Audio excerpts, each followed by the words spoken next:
ایک ہمارا ماحول ہے، آپ ذرا توجہ فرمائیں. جمعے کے دن فلموں میں رش ہے، جمعے کے دن سینما کے ٹکٹ کا رش ہے، جمعے کے دن VCR بہت زیادہ چلتے ہیں، جمعے کے دن ٹیلی ویژن پہ بڑا رش ہوتا ہے، جمعے کے دن بدماشی ہے، جوا ہے، بے حیائی، زیادہ سے زیادہ بے حیائی جمعے کے دن ہوتی ہے.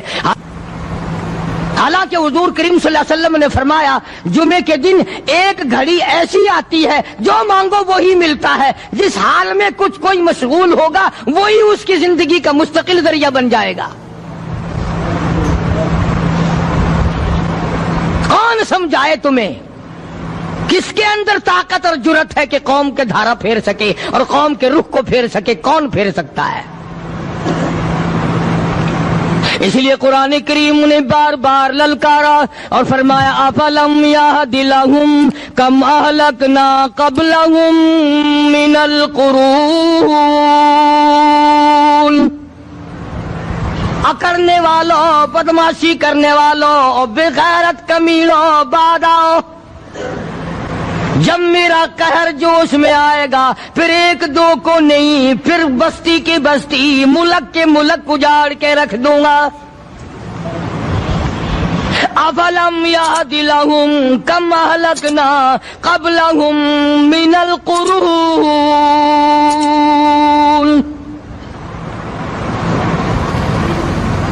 میں نے قرن کے قرن اجاڑ دیے، میں نے روئے زمین کے مالک اجاڑ دیے، میں نے ملکوں کے بادشاہ اجاڑ دیے، میں نے وزیر اعظم اجاڑ دیے، میں نے گورنروں سے بھیک کے ٹکڑے منگوا دیے. میں وہ خدا ہوں وتعز من تشاء وتذل من تشاء بیدک الخیر انک علی کل شیء قدیر.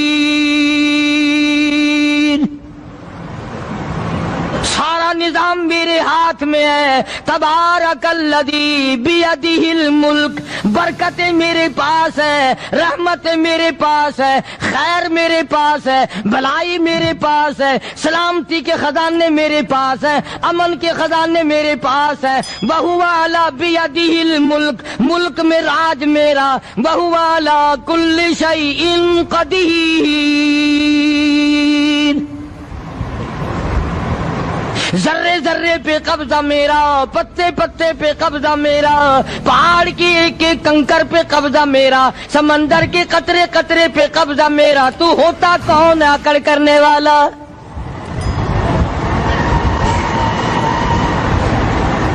غور نہیں کرتے، سوچتے نہیں ہیں کہ کلام الہی ہمیں کیا بتانا چاہتا ہے. جناب عثمان رضی اللہ تعالیٰ عنہ فرماتے ہیں اور لوگوں میں نے ساری زندگی گزار دی اسلام کے بعد، جس دن سے میں نے کلمہ پڑھا آخری دم تک کوئی جمعہ ایسا نہیں، کوئی جمعہ ایسا نہیں گزرا اللہ کے نام پر میں نے ایک غلام خرید کے آزاد نہ کیا ہو. پہلے لوگ بھی جمعے کے دن درود پاک کی کثرت کرتے تھے، خیرات کیا کرتے تھے کہ 8 دن کا کفارہ ہو جائے، اللہ تبارک و تعالی راضی ہو جائے. آج کے دن قیامت آئے گی، نہ جانے میرا کیا حال بنے گا، کن لوگوں میں میرا شمار ہوگا. مدنی کریم صلی اللہ تعالی علیہ وسلم کا دربار لگا ہوا ہے، مجلس ہے آقا مدنی صلی اللہ علیہ وسلم کی. وہ کتنے مقدروں والے جوان تھے جو اپنے محبوب صلی اللہ علیہ وسلم کی مجلس میں بیٹھتے تھے. وہ کتنے خوش بخت اور خوش نصیبے والے لوگ تھے جو اپنے آقا کے سامنے بیٹھتے تھے. حضور کریم صلی اللہ علیہ وسلم نے فرمایا مجھے 3 چیزوں سے بڑی محبت ہے، 3 چیزیں بڑی پیاری لگتی ہیں، 3 چیزیں دنیا میں بڑی مرغوب ہیں مجھے. فرمایا ایک نماز میری آنکھوں کی ٹھنڈک ہے. سرکار کی پسندیدہ بات سنو، فرمایا نماز میری آنکھوں کی ٹھنڈک ہے. جو نماز پڑھتا ہے وہ میری آنکھوں کو ٹھنڈا کرتا ہے، جو نماز نہیں پڑھتا کیا مطلب؟ وہ مجھے رنج دیتا ہے. اور جامع ترمذی میں ایک حدیث موجود ہے، ارشاد ہے حضور کریم سب کہہ دو صلی اللہ علیہ وسلم کا، فرمایا کہ ہر پیر کے دن، ہر جمعرات کے دن ہر امتی کا نامہ اعمال میرے سامنے پیش کیا جاتا ہے. ہر امتی کا اعمال نامہ سرکار کے سامنے کر دیا جاتا ہے. تیرے فلاں امتی کا یہ عمل ہے. ذرا مسجد میں بیٹھے ہو، قبلے کی طرف منہ کیے بیٹھے ہو، لوگوں سوچو تو صحیح ہمارے اعمال نامے دیکھ کر آقا کو کتنا رنج ہوتا ہوگا. ہمارے کردار دیکھ کر، ہماری روسیائی کو دیکھ کر آقا کو کتنا رنج پہنچتا ہوگا صلی اللہ علیہ وسلم. ارے ہم نے حضور کی ذات اقدس کو رنج پہنچایا، پریشانی پہنچائی، تکلیف پہنچائی. پرواہ نہیں کرتے نمازوں کی، نوجوان بھی، بوڑھے بھی، حج کر کے بھی نماز پڑھتے لوگ. اور اب تو ویسے بھی دانا بینا لوگ ہیں. تو آپ نے ارشاد فرمایا کہ میری آنکھوں کی ٹھنڈک نماز میں ہے.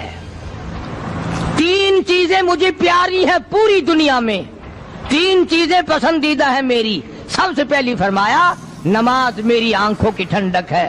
قرۃ عینی فی الصلاۃ او کما قال النبی صلی اللہ علیہ وسلم. فرمایا جس آدمی، جس امتی کا یہ دل کرے کہ میں نبی کی آنکھ ٹھنڈی ہو، اسے چاہیے کہ نماز پابندی سے پڑھے.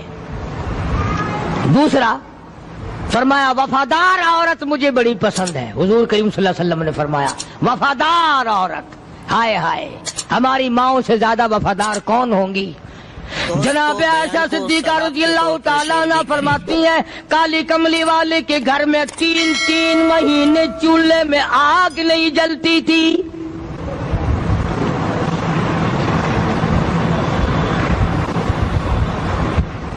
دوسروں کے واسطے ہے سیم و زر و گوہر، اور اپنا یہ حال ہے کہ چولہا ہے بجھا ہوا. جناب عائشہ صدیقہ رضی اللہ تعالیٰ عنہ فرماتی ہیں ہمیں 24 گھنٹے میں 1 پانی کا پیالہ اور 1 کھجور کا دانہ ملا کرتا تھا.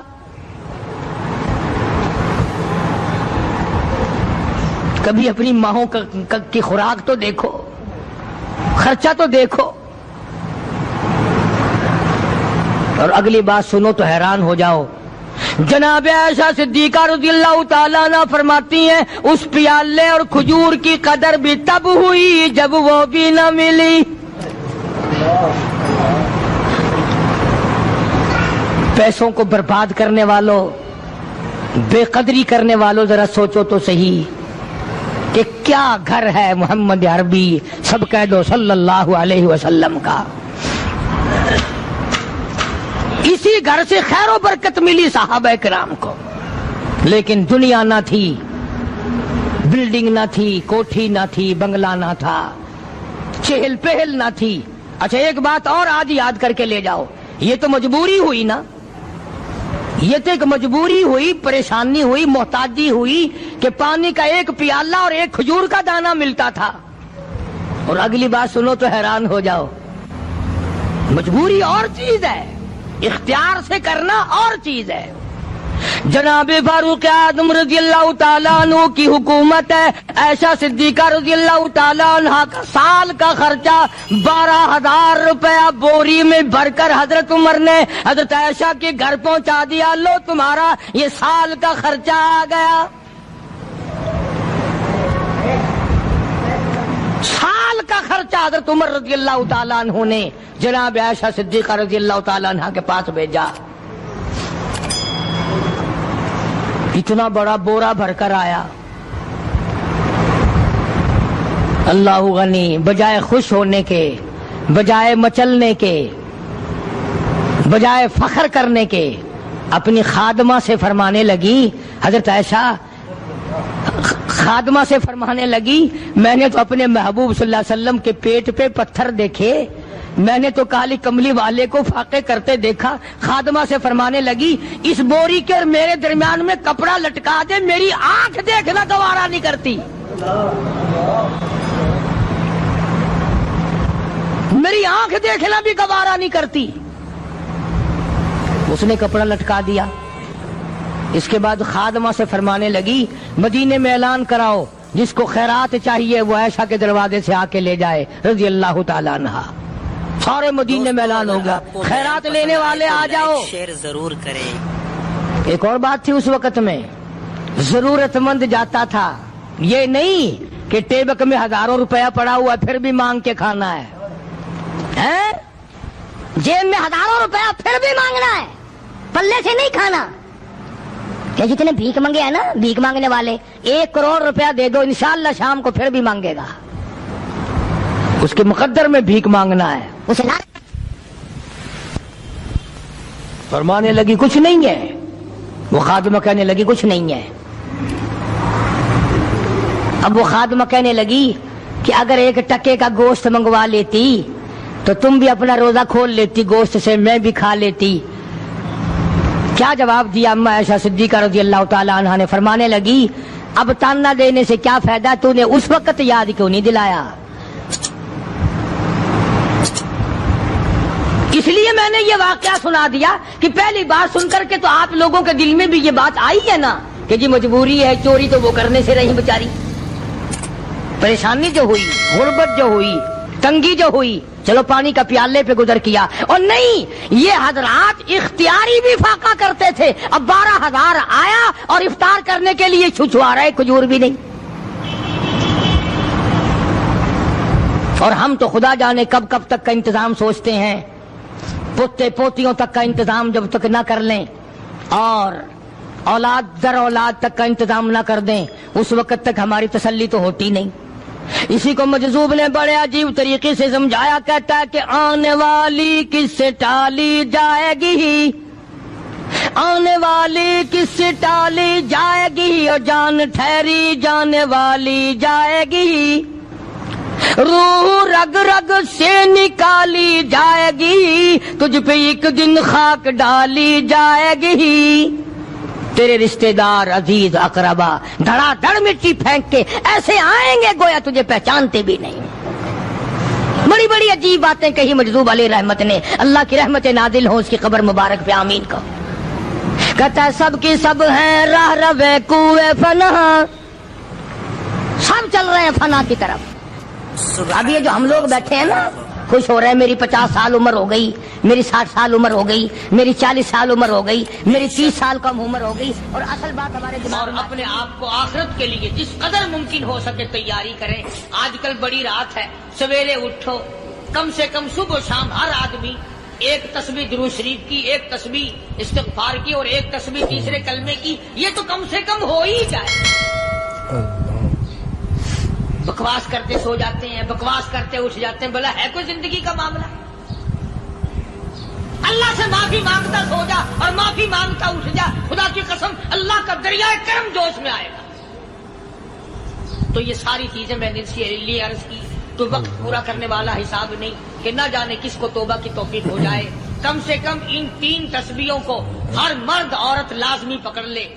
1 تسبیح درود شریف کی، 1 تسبیح سبحان اللہ والحمدللہ ولا الہ الا اللہ واللہ اکبر ولا حول ولا قوت الا باللہ العلی العظیم، اور 1 تسبیح استغفر اللہ الذی لا الہ الا هو الحی القیوم واتوب الیہ یا استغفر اللہ ربی من کل ذنب واتوب الیہ، اور 1 تسبیح درود شریف کی اللہم صلی علی سیدنا مولانا محمد وعلی آل سیدنا مولانا محمد مبارک وسلم وصلی علیہ. جب 1 مرتبہ درود بندہ پڑھے گا 10 بار اللہ کی رحمت آئے گی، 10 گناہ معاف ہوں گے، 10 درجے بلند ہوں گے، 10 خطائیں معاف کر دی جائیں گی. تو کتنا بڑا اجر ہے.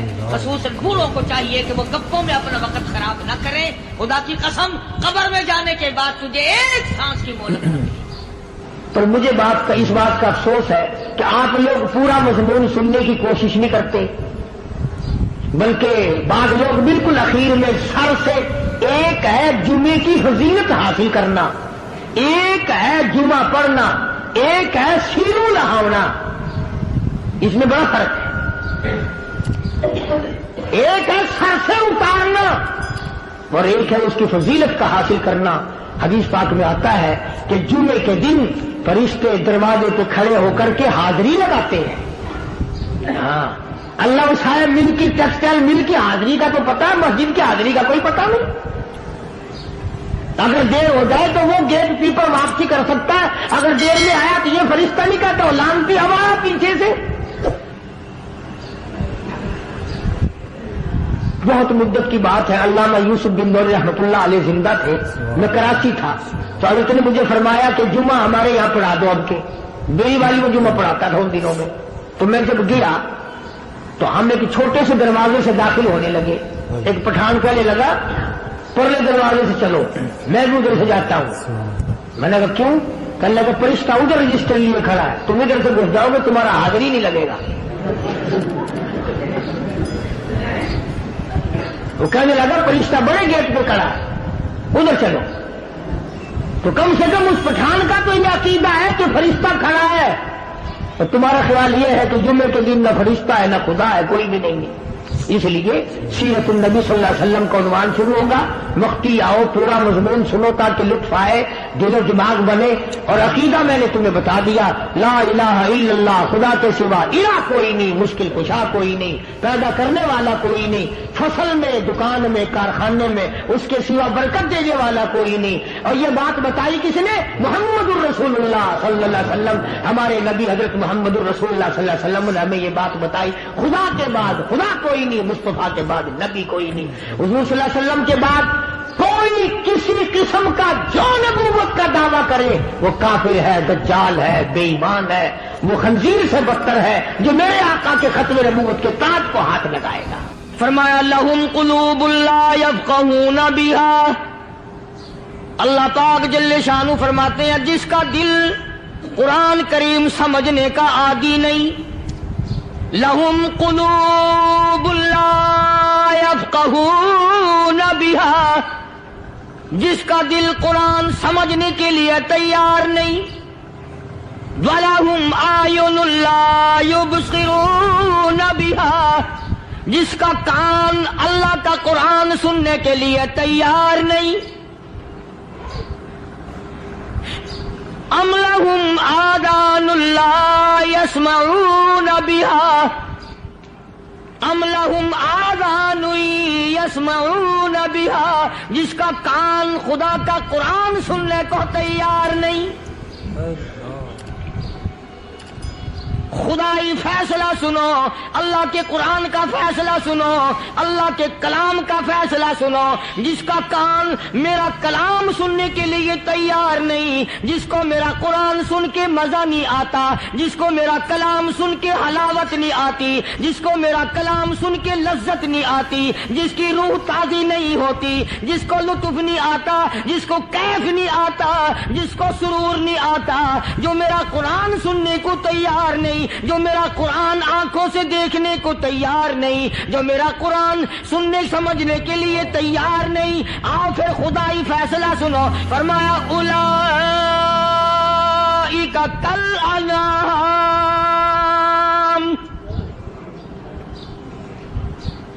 میرا فیصلہ نہیں، کسی پارٹی کا فیصلہ نہیں، کسی فرقے کا نہیں، کسی طبقے کا نہیں، کسی جماعت کا نہیں۔ فرمایا اولئک الانعام، پیدا کرنے والا مالک و خالق کہتا ہے مجھے اپنی کبریائی کی قسم یہ سارے جانور ہیں،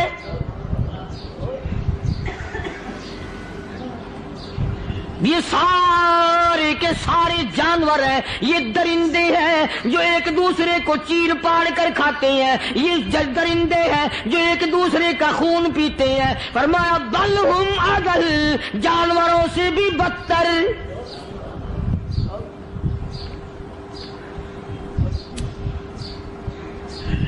جس کے دل میں قرآن سن کر ترس نہیں، جس دل میں رحم نہیں، اپنے سے کمزور دیکھ کر جس کے دل میں شفقت نہیں، مہربانی کا مادہ نہیں، فرمایا وہ کوئی بندہ ہے، وہ تو جانور ہے۔ اور خدا قسم میں آ گیا، فرمایا بل ہم اضل، اس سے بھی بدتر۔ اللہ والے جو ہیں وہ ان خصلتوں کو دور کراتے ہیں، اور وہ آدمی کے مزاج اور دل میں سے ایسی چیزیں نکالتے ہیں جو اس کی بربادی کا ذریعہ بنتا ہے۔ دل کی بیماریوں کا کسی کو فکر نہیں، بخار ہو جائے آپ چڑھ جائے آپ کو پتہ چل جاتا ہے، نزلہ ہو جائے آپ کو پتہ چل جاتا ہے، کھانسی ہو جائے پتہ چل جاتا ہے، دل کی بیماریوں کا کیا پتہ چلے؟ صحابہ اکرام رضوان اللہ تعالی علیہم اجمعین کی جماعت کے اللہ پاک کے محبوب حضرت محمد الرسول اللہ صلی اللہ تعالی علیہ وسلم نے دلوں کی صفائی کی. پہلے لوگ جھونپڑیوں میں کچے کوٹھوں میں رہتے تھے، نہ اتنی صفائی تھی نہ اتنی ترقی تھی. آج برتنوں کی صفائی دیکھو، کپڑوں کی صفائی دیکھو، مکان کی صفائی دیکھو، رات دن بس اسی دھندے میں لگے ہوئے. سارا دن برتن دھونے سے فرصت نہیں، سارا دن کپڑوں کے بناؤ اور سنوار میں فرصت نہیں. تو اللہ والے ایسے موقع پر بڑی عجیب بات کہتے ہیں. وہی مجذوب ہے، مجذوب علی رحمت کہتے ہیں بظاہر تو ہر شے میں بے حد صفائی، بظاہر تو ہر شے میں بے حد صفائی، مگر دل میں ہے گندگی انتہائی. بظاہر تو ہر شے میں چہرے کی صفائی، بدن کی صفائی، نہ جانے کتنی قسم کا صابن ہے، نہ جانے کتنی قسم کے پاؤڈر ہے، نہ جانے کتنی قسم کے شیمپو ہیں، نہ جانے کتنی قسم کے کپڑے ہیں، کیا چال ڈھال ہے، کیا نئے نئے ڈیزائن ہے. مجذوب کہتا سب کچھ دیکھ لیا، بظاہر تو ہر شے میں بے حد صفائی، مگر دل میں ہے گندگی انتہائی. جس یار کی بیٹھک میں بیٹھ کے کھانا کھایا، جس رشتہ دار کی بیٹھک میں بیٹھ کے کھانا کھایا، اسی کی بہن کو دیکھ کر آبرو پہ ڈاکہ ڈالنے کا پروگرام ہے. جس دوست کے گھر میں بیٹھ کے کھانا کھایا، اسی دوست کی بیوی کی عزت لوٹنے کا پروگرام ہے. پرانے زمانے میں اب بھی دلی جیسے شہر میں اگر دعوت کی جاتی ہے تو وہاں ایک تستری میں نمک آتا ہے سب سے پہلے. عرب میں بھی دستور تھا پرانے زمانے میں، اگر کوئی دعوت کرتا، کوئی تقریب کرتا، سب سے پہلے نمک آتا تھا. ایک ایک انگلی ہر شخص نمک چاٹتا تھا. کیا مطلب؟ جس نے نمک چاٹ لیا اب وہ نمک حرامی نہیں بنے گا. اس گھر میں چوری کرنا، اس گھر کی آبرو کا غلط تصور لانا، اس گھر کے مال میں خیانت کرنا وہ حرام سمجھتا تھا جس گھر کا میں نے نمک چکھ لیا. اور مسلمانوں کی بات نہیں، ہندوؤں کی بھی یہ باتیں تھی. مولانا محمد علی صاحب جلندری سب قید رحمت اللہ علیہ فرمایا کرتے تھے کہ ایک سکھ تھا بہت بڑا ڈاکو، مسلمان اور ہندو مل کر اس کو ساتھ ملا کر کے لے گئے کہ یہاں اس گاؤں میں اس پنڈ میں ڈاکہ ڈالے. سفر کر کے گئے، تکلیف اٹھا کے گئے. اس سکھ ڈاکو نے پوچھ لیا کہ یہ کون سا گاؤں ہے کہ یہ فلانا ہے. اچھا سارے کے سارے یہ تلاش کرو، یہ سوچ بچار کرو، اپنے پنڈ کی، اپنے علاقے کی، کسی مسلمان کی، کسی ہندو کی، کسی سکھ کی، کسی چوڑے چمار کی اس گاؤں میں لڑکی تو نہیں؟ ہمارے یہاں سے کوئی لڑکی تو شادی ہو کے یہاں نہیں آئی ہوئی. ان ساروں میں سے کہنے لگا کہ ہمارے بھنگی کی لڑکی جمعدار کی یہاں آئی ہوئی ہے. کہنے لگا واپس چلو، بیٹی بیٹی ہے چاہے بھنگی کی ہو یا نواب کی ہو. ارے کل بیٹی کا ڈولا دیا تھا، آج ڈاکہ ڈال لیں گے، شرم نہیں آئے گی؟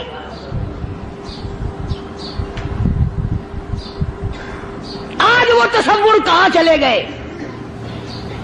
اور ہم سب روتے پھرتے ہیں سکون نہیں، سکون نہیں، اطمینان نہیں. ارے اطمینان آئے گا کیسے؟ ہمارے دل بے ایمان ہے، نیتیں خراب ہے، آئے گا کہاں سے؟ صحابہ کرام رضوان اللہ تعالی علیہم اجمعین کی جماعت نے اس قدر اس بات پہ محنت کی اور کوشش کی کہ غلط لقمہ بھی پیٹ کے اندر نہ چلا جائے. چنانچہ میں علی الاعلان کہتا ہوں 1,29,000 صحابہ کرام، کالی کملی والے کے دیوانے اور پروانے، حضور کے یار جانثار، حضور کے ساتھ فاقہ کھانے والے، فاقوں مرنے والے، پتھر کھانے والے، اپنے بچوں کے ٹکڑے ہوتے ہوئے دیکھ کر لا الہ الا اللہ محمد الرسول اللہ کی صدا بلند کرنے والے صحابہ کرام کا یہ حال تھا. پیدل سفر کر کے جاتے تھے یہودی عیسائی، شام نکل گئے، فلسطین نکل گئے، ہندوستان آ گئے، 2 سال لگ جاتے تھے. اپنی جوان بیٹیوں کو مسلمانوں کے گھروں میں چھوڑ کے آ جاتے تھے. کبھی نگاہ نبوت نے جن کو رنگ دیا تھا کبھی کسی صحابی پہ ذرہ برابر الزام نہیں لگا. ان یہودیوں کا، ان عیسائیوں کا یہ عقیدہ تھا کہ محمد صلی اللہ علیہ وسلم کے جو غلام ہیں ان کی نگاہ بھی پاک ہے، ان کے دل بھی پاک ہیں، ان کے ارادے بھی پاک ہیں، ان کے ہاتھ بھی پاک ہیں.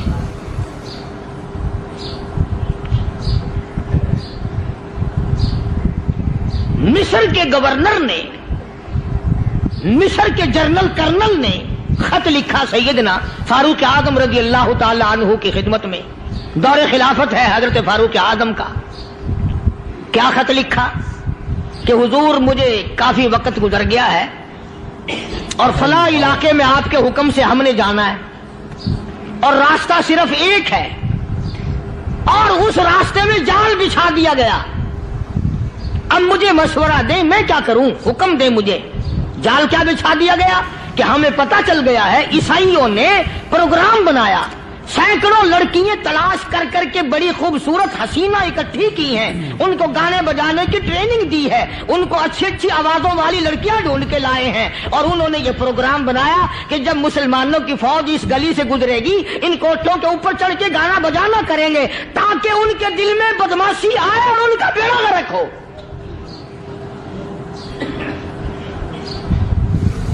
کبھی کافر کا یہ عقیدہ تھا کہ مسلمان کا دل بگڑا تو یہ گیا، اس کی نیت میں خرابی آئی اور یہ تباہ ہوا.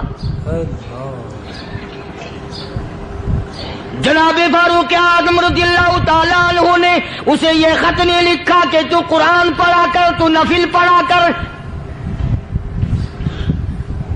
امیر المومنین خلیفۃ المسلمین سیدنا فاروق اعظم رضی اللہ تعالیٰ عنہ نے اپنے جنرل کرنل کو خط لکھا کہ اس میں لمبی چوڑی فکر کی کوئی بات نہیں، اس میں کوئی پریشانی والی بات نہیں، کوئی سوچ و بچار والی بات نہیں. سارے تیری فوج میں، تیری کمان میں مسلمان ہیں، سب کو اکٹھا کر لے، ساروں کو اکٹھا کر کے قرآن کریم کے سورت نور کی 2 آیتیں سنا دے.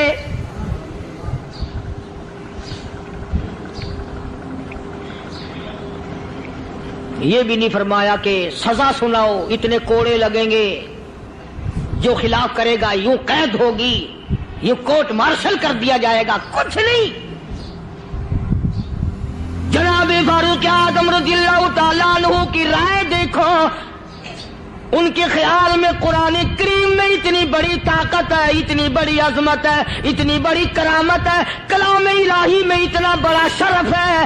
اعلان کر دیا، فرمایا اپنے کرنل کو ساری فوج کو، لشکر کو اکٹھا کر کے قرآن کریم کی فلاں فلاں آیت سنا دے.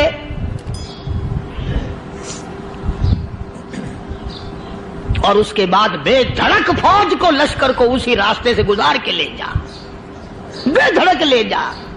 ہائے کبھی قرآن کی 2 آیتوں سے کام بن جاتا تھا، اب سارے قرآن سے میرا تیرا کام نہیں بنتا. قصور قرآن کا نہیں ہے، یہ میرا تیرا ہے. یہ تو اتنی وفادار کلام ہے، اتنی پاک کلام ہے، خدا کی قسم. ہزاروں رجسٹروں کے گتے، ہزاروں چائے کے ڈبے، ہزاروں مٹھائی کے ڈبے، لاکھوں کروڑوں دوائیوں کے ڈبے گندے نالوں پہ، کوڑیوں پہ، روڑیوں پہ پڑے ہیں، اور جس گتے نے قرآن کے ساتھ یاری لگا لی، خدا کی قسم کوئی آدمی بغیر وضو اس گتے کو بھی ہاتھ نہیں لگا سکتا. ہزاروں نہیں لاکھوں کپڑے مارکیٹ میں پڑے، پر جس کپڑے نے قرآن سے یاری لگا لی، جو کپڑا جسدان بن کر قرآن پہ چڑھ گیا، لوگ اس کو بھی چومتے ہیں اور چومنا چاہیے. یارو کپڑے نے قرآن سے یاری لگائی تو کپڑا عظمت والا بن گیا، گتے نے یاری لگا لی تو گتا بن گیا. ہزاروں قسم کے کاغذات روزانہ ذلیل ہوتے پھرتے ہیں، جس کاغذ پہ قرآن لکھا گیا وہ عظمت پا گیا، جس سیاہی سے قرآن لکھا گیا وہ سیاہی عظمت والی بن گئی. ارے اگر مسلمان قرآن کو اپنے اندر پیدا کر لے، اس کی عظمت کو بسا لے، اس کو اپنا لاہ عمل بنا لے، اس کو اپنے سر پہ رکھ لے، تو کیا یہ بندہ قرآن کے ساتھ وفاداری کرے تو قرآن کیا خیال ہے قرآن بے وفائی کر دے گا؟ یقین نہیں، یقین اصل بات اعتقاد کی ہے. یقین کا تو یہ عالم بنا ہوا کہ اگر کوئی چوری کا معاملہ ہو جائے اور کسی پر شبہ ہو، اگر اسے کہو کہ قرآن اٹھا دے تو دیر نہیں لگائے گا اور اگر کہے کہ فلانی خانگاہ کا کنڈا مار دیا کہ یہ کام میں نہیں کرتا. خانگاہ کے کنڈے پہ ایمان ہے، قرآن پہ ایمان نہیں. اس پر یقین ہے کہ پیر اندھا کر دے گا، اور یہاں یقین نہیں کہ جس خدا نے پیدا کیا اگر میں نے جھوٹا قرآن اٹھایا تو وہ برباد کر دے گا.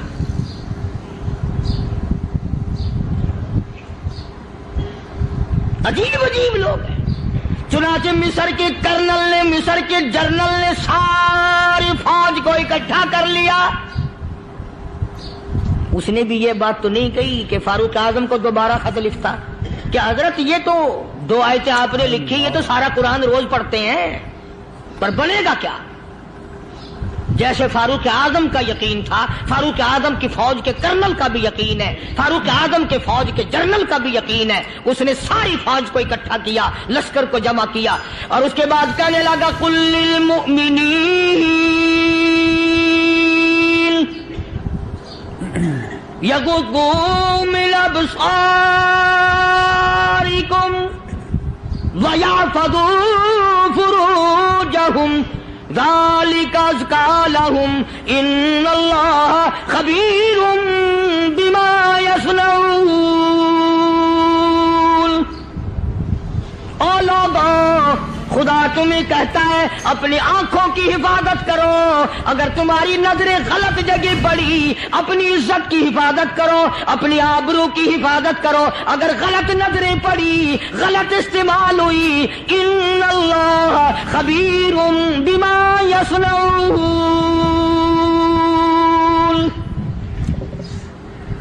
اللہ پاک تمہاری ساتھ ساتھ ہے، وہ ہر چیز کو دیکھتا جائے گا، وہ ہر چیز تمہاری دیکھے گا. چنانچہ تاریخ شاہد ہے، ابن حشام نے لکھا ہے، ابن خلدون نے لکھا ہے، اور کئی مورخین نے لکھا ہے کہ جب مسلمان کرنل نے اپنی فوج کو قرآن کی 2 آیتیں سنائی اور اس کے بعد حکم دیا چلو، تمام کا تمام لشکر چل رہا ہے. ادھر ڈھول بجا، دھماکے بجے، ڈانس شروع ہوا، گانا بجانا شروع ہوا، ساری فوج نکل گئی، سارا لشکر چلا گیا. لڑکیوں نے دیکھا کہ یہ تو ختم ہو گئے، نیچے آواز دے کے کہنے لگی اور جانے والوں یہ ساری فوج کئی اندھوں کی فوج تو نہیں.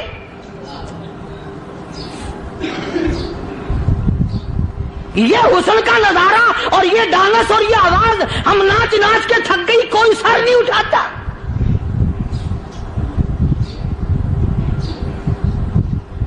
اور آج دیکھ لیں آپ،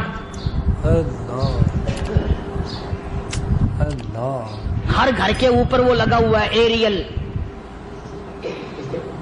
لعنت کا ایریل لگا ہوا ہے، لعنت کا ایریل. حاجیو تم کیا کہتے ہو کہ ہمارے گھر کا اس میں کیا بگڑے گا؟ خدا کی قسم وہ بگڑتا ہے، وہ دیمک لگتی ہے، وہ تباہی پھرتی ہے، تمہیں پتہ بھی نہیں چلتا. تم نے کیا سوچ رکھا ہے؟ مسلمان کرنل کے حکم پہ ساری فوج نکل گئی. ناچنے والی گانے والی لڑکیاں عیسائیوں کی حیران ہیں. کیا ہوا؟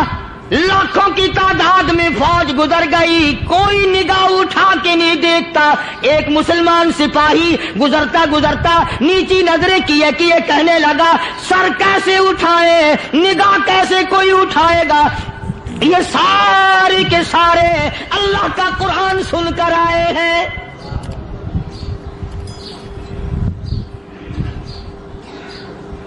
کیسے کوئی نگاہ اٹھائے گا؟ کیسے کوئی سر کو اٹھائے گا؟ یہ سارے کے سارے اللہ کا قرآن سن کر آئے ہیں. ان کا عمل ہوا نا قرآن پہ، ان کے عمل کا کتنا بڑا اثر پڑا. مورخین نے لکھا، ابن حشام لکھتا ہے عیسائی لڑکیوں نے چھلانگیں لگا دی، کوٹھی سے نیچے آ گئی، کہنے لگی عام مسلمانوں وہ قرآن ہمیں بھی سنا کے جاؤ جس میں اتنی اسپرٹ ہے، اتنی طاقت ہے، جو حسن کے نظارے سے روک دے، جو گانے بجانے سے روک دے. یہ تو آدمی کے دل کا سکون ہے. نہ گانا سنتے ہو، نہ حسن کا نظارہ کرتے ہو. جاتے والے یوں نہ جاؤ، ہمیں بھی وہ قرآن سنا کے جاؤ.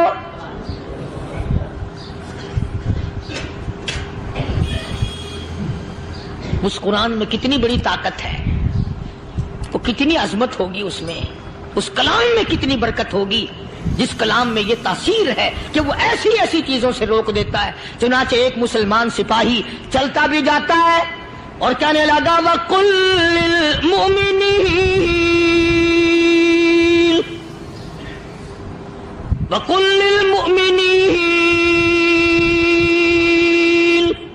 قرآن کی آیت پڑھ کے سنائی. سینکڑوں نہیں بے شمار لڑکیاں ایک مسلمان کی زبان سے اللہ کا قرآن سن کے کہنے لگی اور جانے والوں چھوڑ کے نہ جاؤ، ہمیں بھی کلمہ پڑھاؤ.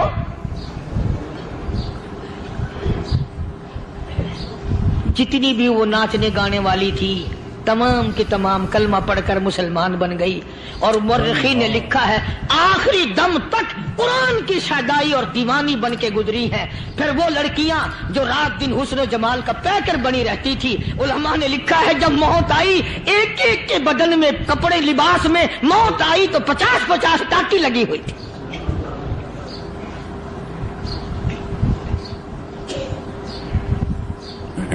بظاہر تو آج بھی بڑی جھاڑا پنجی ہے، بڑی صفائی ہے، بڑی دوڑ دھوپ ہے. اسی کو مجذوب العلام کہتا بظاہر تو ہر شے میں بے حد صفائی، مگر دل میں ہے گندگی انتہائی، کبھی اس کے دھوکے میں آنا نہ بھائی، یہ سب ہے رعائی، یہ بس ہے رعائی.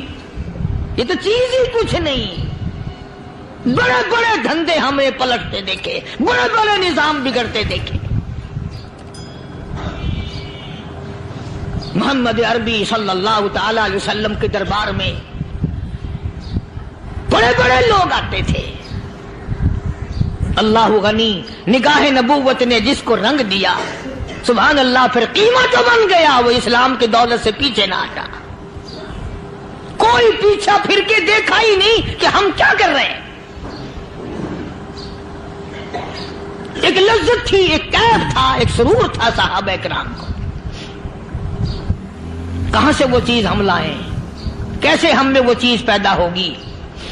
جنگ بدر ہوا، بڑی بہترین بات ہے، توجہ لکھ کے لے جاؤ، انشاءاللہ قبروں میں دعائیں دو گے. جنگ بدر ہوا، 70 سے زیادہ کافر پکڑے گئے، مدینے میں پکڑ کے قیدی بنا کر کے لائے گئے. تنگ دستی کا زمانہ ہے، 1 سال نہیں ہوا مسلمان اجڑ کے آئے تھے، مار کھا کے آئے، پریشان ہو کر آئے، دن دولت چھوڑ کر لٹا کر آئے. ان کے پلے کیا تھا؟ شام کا وقت ہوا، مدنی کریم صلی اللہ تعالی علیہ وسلم نے مسجد کے دروازے میں کھڑے ہو کر اعلان فرما دیا کون ہے جو میرے مہمانوں کو کھانا کھلائے. اور وہ مہمان کوئی شہنشاہ نہیں تھے، ہیں بھی کافر، ہیں بھی اسلام کے دشمن، آئے بھی صحابہ کرام کو مارنے، میدان جنگ سے پکڑ کے لائے گئے، جنگی قیدی ہیں. اس نبی کی طرف کبھی منہ کیا کر جس نبی کا تو غلام ہے، امتی بڑا پھرتا ہے. فرمایا کون ہے جو میرے مہمانوں کو کھانا کھلائے. صحابہ کرام میں سے کسی نے 2 پکڑ لیے، کسی نے 1 کو ساتھ لے لیا. ایک بنادار سا غریب سا صحابی ہے، اس نے ساتھ لے لیا ایک مہمان اور گھر لے کے گیا.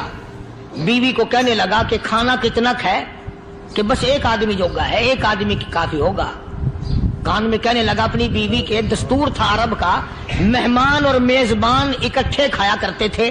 اپنی گھر والی کے کان میں کہنے لگا کہ اس کے آگے کھانا رکھ دیں گے مہمان کے، جب یہ کھانا شروع کر دے گا کسی بہانے سے دیوا بجھا دیو، میں یوں ہی منہ کو خالی ہلاتا رہوں گا، یہ کھانا کھا لے گا، پیٹ بھر جائے گا اس کا. چنانچہ کھانا آگے رکھ دیا، جو کچھ بھی تھا. اس نے کھانا شروع کیا کہ جی آپ بھی کھائیں، کہ ہاں میں بھی کھا رہا ہوں.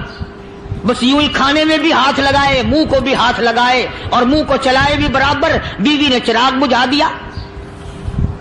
یہ عمل تو صحابی کر رہا ہے اپنے گھر میں. ادھر قرآن کریم نازل ہو گیا محمد کریم صلی اللہ علیہ وسلم کی ذات پہ، فرمایا وَيُؤْثِرُونَ عَلَىٰ أَنفُسِهِمْ وَلَوْ كَانَ بِهِمْ خَصَاصَةٌ وَمَن يُوقَ يوق شح نفسه فأولئك هم المفلحون. اور میرے محبوب مبارک کو تیری امت میں ایسے لوگ بھی ہیں جو اپنا منہ خالی ہلا رہا ہے، بیوی بھوکی بیٹھی ہے، چراغ بجھائے بیٹھی ہے اور اپنے ہاتھ کو خالی چلا رہا ہے اور میرے بندے کا پیٹ بھر رہا ہے. اور میرے محبوب مجھے اپنی عظمت کی قسم میں تیری ان دیوانوں پہ جنت واجب کر چکا.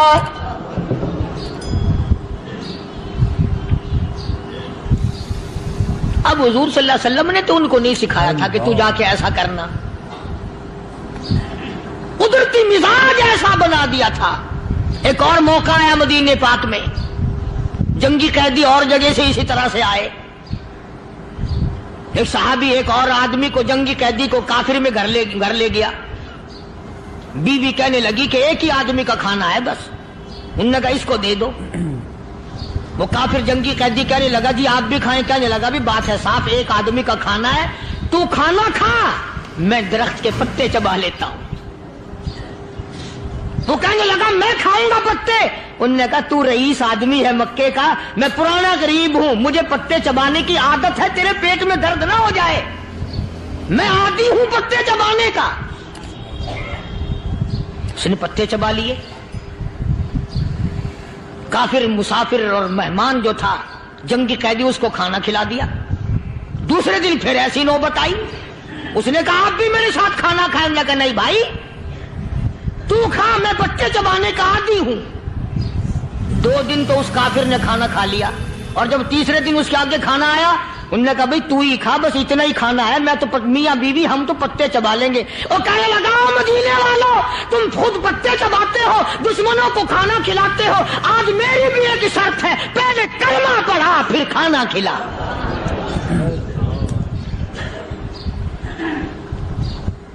آج میری بھی ایک شرط ہے. 2 دن کے عمل نے کفر کو مٹا دیا، اسلام چمک گیا. 2 دن کے عمل نے. میرا تیرا 60 سال کا عمل ہے، کبھی کسی کافر کو مسلمان بنایا؟ الٹے ہی کام، ہر غلط، ہر معاملہ الٹا ہی ہے. ہر آدمی بیزار ہوتا ہے، یار دین تو کچھ نہیں، یار اسلام کچھ نہیں، یارو ایمان کچھ نہیں.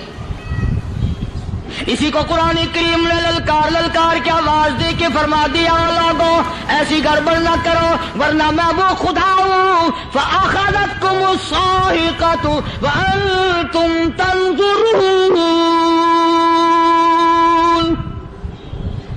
جبریل امین نے ایک چیخ ماری، ساری قوم کے جگر پھٹ گئے.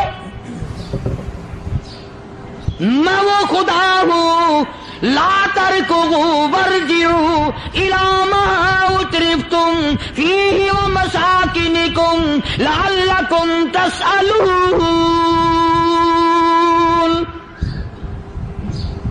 لوگ مکان چھوڑ کے بھاگتے ہیں، ماحول چھوڑ کر بھاگتے ہیں، معاشرہ چھوڑ کر کے بھاگتے ہیں. خدا کہتا آؤ جن مکانوں پہ تمہیں ناز تھا وہ یہ کھڑے بھاگ کر رہے.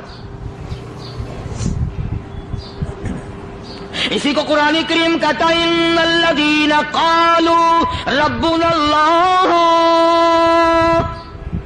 ثم استقاموا.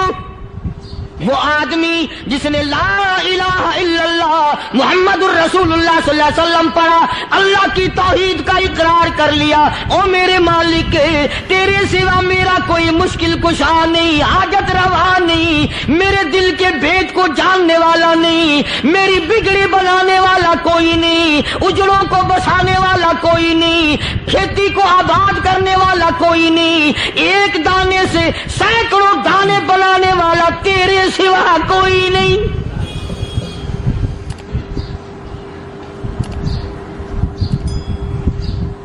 کھیتوں میں جاؤ، کبھی یہ تو سوچو کہ دنیا میں حکومتوں نے کتنے مل لگا رکھے ہیں. چینی کے، شکر کے کتنے مل ہیں، کتنے ڈیپو ہیں، پھر بھی قلت ہو جاتی ہے. اور یہ اللہ میاں نے کتنا میٹھا کیلے میں، سنترے میں، مالٹے میں، انگور میں، سیب میں. کبھی یہ بھی سنا کہ اللہ میاں کا شوگر مل فلاں علاقے میں لگا ہوا ہے؟ کبھی یہ تو دیکھو کہ یہ قدرت کاملہ کے سوا اور کون پیدا کر رہا ہے؟ فرمایا جس نے اللہ کی توحید کا اقرار کر لیا، محمد عربی صلی اللہ علیہ وسلم کی ختم نبوت کا اقرار کر لیا، خدا کے بعد خدا کوئی نہیں، مصطفیٰ کے بعد نبی کوئی نہیں۔ پھر قرآن نے شرط لگائی ثم استقاموا، پھر اس پر جمع رہے، ڈٹا رہے، یوں نہیں کہ کبھی ادھر لڑک گیا کبھی ادھر لڑک گیا۔ لوگ تو بدل جاتے ہیں، لوگوں کا کیا ہے؟ پچھلے سال کی بات ہے، یہی مغرب کی نماز کے بعد گرمی کے موسم میں یہاں بیٹھا ہوا تھا باہر، آگے شہر کے وہ آدمی، وہ کہنے لگے جی ایک کام آئے ہیں۔ میں نے کہا کیا؟ کہ 25,000 روپے چوری ہو گیا ہمارا، بتاؤ ہمیں۔ میں نے کہا مجھے کیا پتا؟ انہوں نے کہا نہیں سارا شہر کہتا ہے کہ قاری نہیں بتا دیتا ہے۔ میں نے کہا اچھا یہ یوں نہیں جانے کا۔ میں نے کہا پھر آدھے لوں گا۔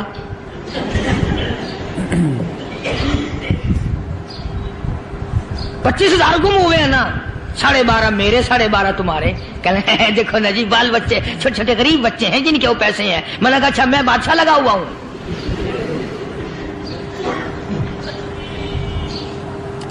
انہوں نے کہا جی سودا مہنگا۔ میں نے کہا پھر کہیں اور چلے جاؤ۔ کتنا میں نے سمجھایا نہیں ماننا کہ اگر ہمیں یوں پتہ چل جائے مولویوں کو ولیوں کو تو پھر یہ لاکھوں کروڑوں پولیس والے رکھنے کی ضرورت ہے بھلا؟ اتنی بڑی فوج کا رکھ کر کیا کریں گے ہم؟ اربوں روپیہ فوج کا خرچہ ہے، 2 ولی، ایک ولی کو اس بارڈر پہ بٹھا دیں گے، ایک ولی کو اس بارڈر پہ بٹھا دیں گے، پھر ہم بڑھانا دیں گے اولیاء کرام رجمت۔ ذہنیت ماری گئی، سمجھ نہیں پاتے، دین کے قریب نہیں آتے لوگ، سمجھتے نہیں۔ فرمایا ثم استقاموا تتنزل علیہم الملائکۃ الا تخافوا ولا تحزنوا وابشروا بالجنہ التی کنتم توعدون۔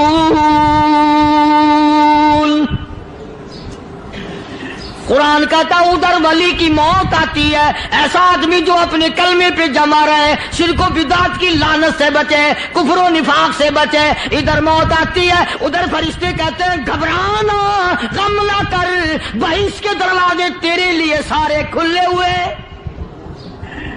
اللہ وَلَكُمْ فِيهَا مَا تَشْتَهِي أَنفُسُكُمْ وَلَكُمْ فِيهَا مَا تَدَّعُونَ۔ فرمایا ہم تمہاری ہر اس تمنا کو پورا کریں گے، ہر اس آرزو کو پورا کریں گے، جو مانگو گے وہی ملے گا، جو کہو گے وہی دیا جائے گا۔ نحن اولیاؤکم فی الحیات الدنیا وفی الآخرہ، ہم دنیا میں بھی تمہارے کارساز ہیں، ہم آخرت میں بھی تمہارے کارساز ہیں، ہم دنیا میں بھی تمہارے دوست ہیں، آخرت میں بھی تمہارے دوست ہیں، اور خدا کے یہاں وہ انعام ملے گا۔ اللہ غنی، رائی کے دانے کے برابر نیکی کی ہوگی، جب پہاڑوں کے برابر ثواب ملے گا تو آدمی حیران ہوگا، یا اللہ تیرے جیسا بینک تو کسی کا بھی نہیں۔ رائی کا دانہ لے کر پہاڑ واپس کر دیا، مالک نے نجات کا ذریعہ بنا دیا۔ فرمایا نزلا من غفور رحیم، یہ مہمانی ہے پروردگار عالم کی طرف سے۔ قرآن اعلان کر کر کے کہتا وبالاسحار ہم یستغفرون۔ اللہ پاک فرماتے ہیں میرے بندوں کی نشانی یہ ہے کہ وہ آخری رات میں بڑے ویلے سحری کے وقت اٹھ کر استغفار کرتے ہیں، اللہ کے حضور میں معافی مانگتے ہیں، روتے ہیں، عاجزی کرتے ہیں۔ کہتا کہ ایک تڑپ سی دل میں امنگتی ہے، ایک درد جگر میں ہوتا ہے، ایک تڑپ سی دل میں امنگتی ہے، ایک درد جگر میں ہوتا ہے، ہم رات کو رویا کرتے ہیں جب سارا عالم سوتا ہے۔